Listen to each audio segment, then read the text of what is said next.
Hello, welcome back to Reading with Miss Dickerson. Today we're going to read Johnny Appleseed.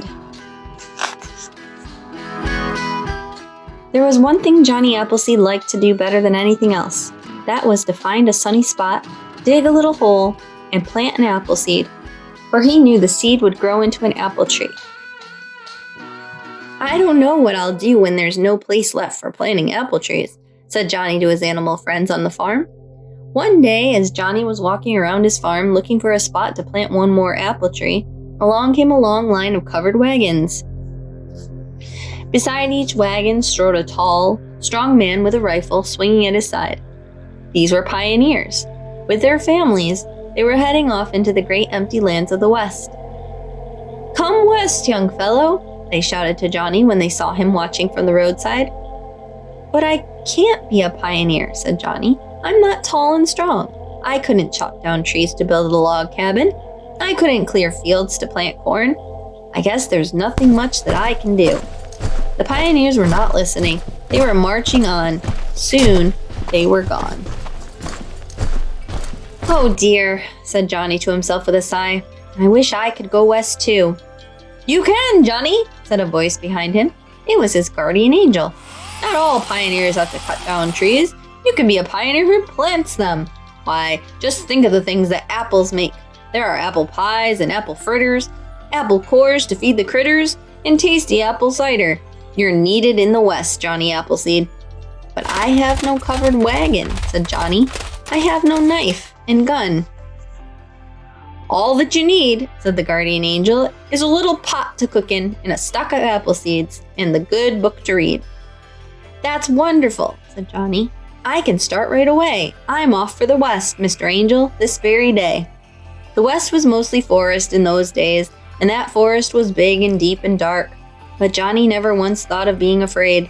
He marched along the forest trail, singing a merry song and watching for spots to plant his apple seeds.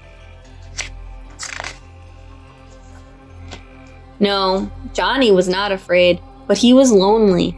It had been some days since he had seen a single pioneer, and he missed his animal friends back on the farm. But Johnny only thought he was alone. On every side, bright little forest eyes kept watch as he marched along, for the animals did not like men. The only men they knew cut down trees to build cabins and shot wild animals for food and fur. Naturally, the forest folk did not like that, so they hid and watched as Johnny Appleseed came down the path. "He doesn't like the others," whispered a chipmunk. "Still, he is a man," the gentle deer reminded them. "so we must be very careful." At last, Johnny came to a sunny open spot among the trees, and there he stopped. "This looks like a right nice spot for me to plant an apple tree," he said. So Johnny set down his things and picked up a long, straight stick that was lying on the ground. "This is a fine, straight stick for digging my little holes," he said. But the animals watching thought it was a gun. "Danger," they whispered. At the signal, the animals ran off in all directions. Oh no! A bunny got caught in a twisted vine. He squirmed and wriggled, but he could not free himself. "Is someone there?" called Johnny Appleseed, for he had heard the forest folk racing away. "It would be nice to find a friend," said Johnny to himself. He called again, but there was no answer. Pushing the bushes aside with his long stick, Johnny Appleseed stepped into the forest, and there, while the watching animals held their breath in fright, he found the trapped bunny. "Well," said Johnny softly, "what has happened to you, little fellow?" Gently he untwisted the vine from around the bunny and set him free. "I wish you wouldn't run away," said Johnny Appleseed to the bunny. "It is lonely in the forest for me, and I would like to be friends." The bunny did not say a word, but he put his nose into Johnny's hand and twiddled his whiskers in a friendly way. The other animals were amazed. "Why, this man is not bad," they said. "He is friendly." And soon, Johnny was surrounded by new forest friends. From that day on, Johnny Appleseed was never lonely again. He wandered on through the West, planting his apple seeds and singing his merry songs.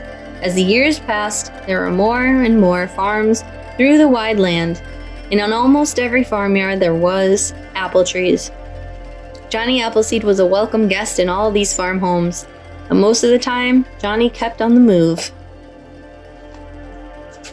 And as he came singing along, out from behind the bushes and trees came squirrels and deer and bunnies and all the other forest folk. "This is the man," they would whisper. "He carries no knife and he carries no gun. He is a friend to us all." The end.